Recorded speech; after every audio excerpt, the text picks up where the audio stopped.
بسم الله الرحمن الرحيم.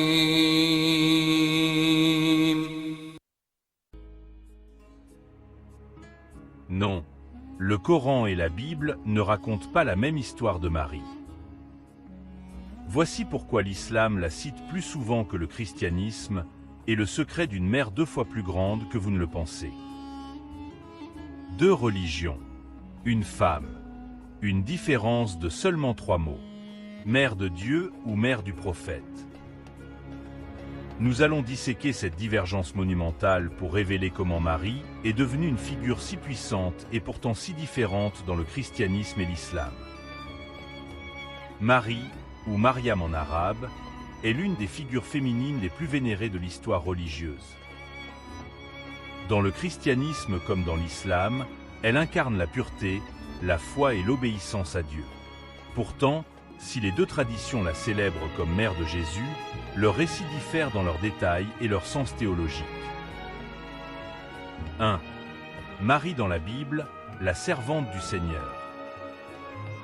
Dans le Nouveau Testament, Marie apparaît comme une jeune fille de Nazareth, fiancée à Joseph, issue de la lignée de David. L'Évangile de Luc raconte qu'un ange, nommé Gabriel, lui apparaît pour lui annoncer une nouvelle inouïe. Elle concevra un fils par la puissance du Saint-Esprit. Troublée, elle demande « Comment cela se fera-t-il, puisque je ne connais pas d'homme ?» Gabriel lui répond « L'Esprit Saint viendra sur toi, et la puissance du Très-Haut te couvrira de son ombre. »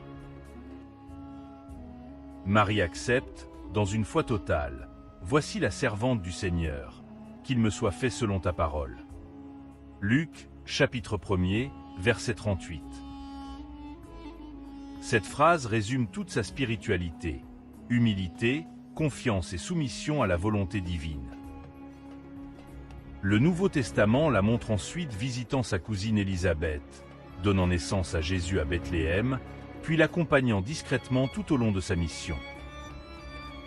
Elle est présente à Cana, lors du premier miracle, et au pied de la croix, symbole ultime de son amour et de sa fidélité. Dans la tradition chrétienne, Marie n'est pas seulement la mère de Jésus. Elle est la mère de Dieu, Théotoko, reconnue comme immaculée et bénie parmi les femmes. Les catholiques et les orthodoxes la vénèrent comme médiatrice et modèle de sainteté. 2. Mariam dans le Coran, la femme élue parmi toutes. Dans le Coran, Mariam occupe une place exceptionnelle. Elle est la seule femme nommée par son nom et l'une des figures les plus honorées. 2 sourates lui sont particulièrement consacrées. El-Imran, la famille d'Imran, et Mariam. Le récit commence avant sa naissance. Sa mère, épouse d'Imran, fait le vœu de consacrer son enfant à Dieu. Lorsqu'elle accouche d'une fille, elle s'étonne, mais Dieu accepte son offrande et la bénit. Ô Marie, Dieu t'a élu, il t'a purifié, et il t'a élu au-dessus des femmes du monde. Sourate 3, verset 42. Mariam grandit sous la protection du prophète Zacharie, dans un lieu de prière. Dieu la nourrit directement, preuve de sa proximité divine. Puis vient l'annonce de l'ange, appelé Jibril, qui lui révèle qu'elle enfantera un fils, Issa, Jésus, sans avoir connu d'homme.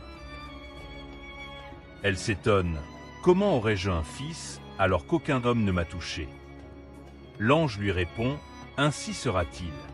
Ton Seigneur a dit, cela m'est facile. » Sourate 19, versets 20 et 21. Le récit coranique décrit ensuite avec force la solitude et la souffrance de Mariam lors de l'accouchement.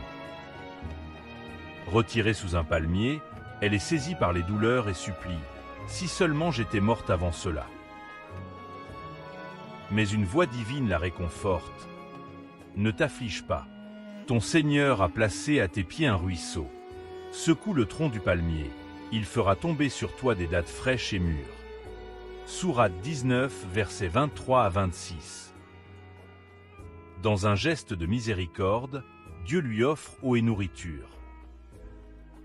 À son retour, Mariam est accusée par les siens, mais son fils parle dès le berceau pour défendre l'honneur de sa mère. je suis le serviteur de Dieu. Il m'a donné le livre et m'a fait prophète. Sourate 19, verset 30. Mariam est donc présentée comme un modèle absolu de foi, de chasteté et de soumission à Dieu. Un exemple pour toutes les croyantes. Si ce moment a réveillé quelque chose en vous, abonnez-vous pour apprendre chaque jour davantage. 3. Des récits parallèles, un même miracle. Si l'on met côte à côte les deux traditions, les ressemblances sont frappantes. Dans la Bible comme dans le Coran, Mariam est vierge, visitée par un ange, et conçoit un fils par un miracle divin. Dans les deux textes, le nom de l'ange est identique, à la différence de la langue. Gabriel en grec, Jibril en arabe. Tous deux annoncent la venue d'un enfant exceptionnel, signe de la puissance de Dieu. Le fils qu'elle enfante, Jésus, Issa ibn Mariam, est appelé le Messie dans les deux traditions. Mais son rôle diffère. Dans la foi chrétienne, il est le Fils de Dieu, le Verbe incarné. Dans l'islam, il est un prophète éminent, né d'une vierge, auteur de miracles, mais non divin.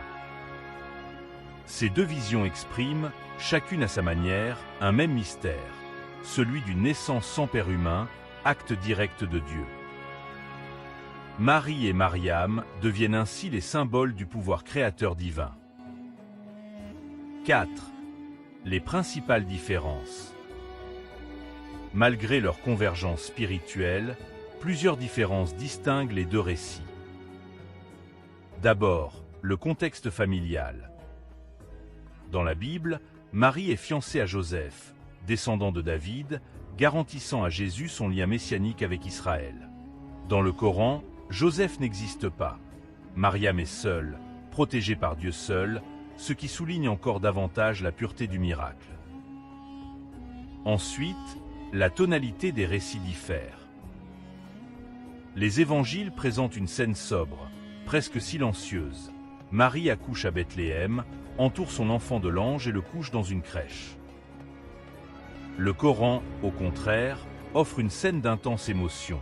La souffrance, la honte redoutée, puis la consolation divine sous le palmier. Enfin, le rôle théologique de Jésus sépare profondément les deux traditions.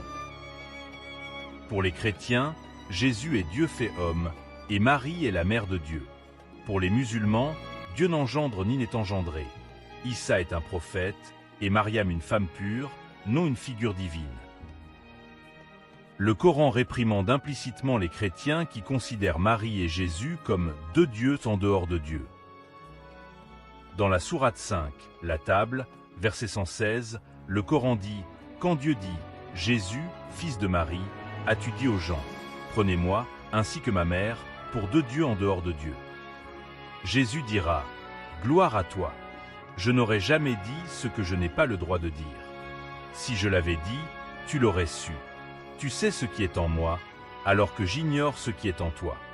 Toi seul connais parfaitement tout ce qui est invisible. Je ne leur ai dit que ce que tu m'avais commandé. Adorez Dieu, mon Seigneur et votre Seigneur.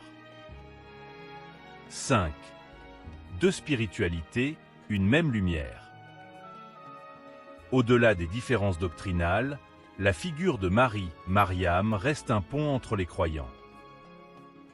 Elle incarne la foi absolue, la soumission à la volonté divine et la dignité féminine. Dans la tradition chrétienne, elle est le modèle de la confiance, qu'il me soit fait selon ta parole. Dans l'islam, elle est l'exemple de la piété silencieuse et du courage spirituel. Les deux traditions, en somme, célèbrent la même vertu. La certitude que rien n'est impossible à Dieu. Cette proximité explique pourquoi Marie est souvent citée comme un terrain de dialogue entre chrétiens et musulmans. Comme l'a écrit l'éparchie de Saint-Maron de Brooklyn, Marie est un terrain commun pour la conversion, l'appréciation et la compréhension entre musulmans et chrétiens. Dans un monde souvent divisé par les croyances, la figure de Marie, Mariam, rappelle que la foi peut unir.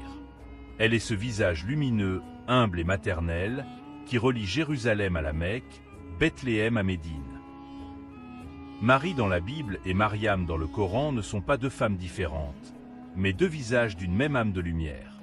Leurs récits, bien que distincts, convergent dans un message commun, celui de la foi, de la pureté et de la soumission totale à Dieu. Chacune à sa manière, les deux traditions la célèbrent comme un miracle vivant, une femme choisie pour porter l'impossible. Et peut-être est-ce là, au-delà des dogmes, le plus grand message.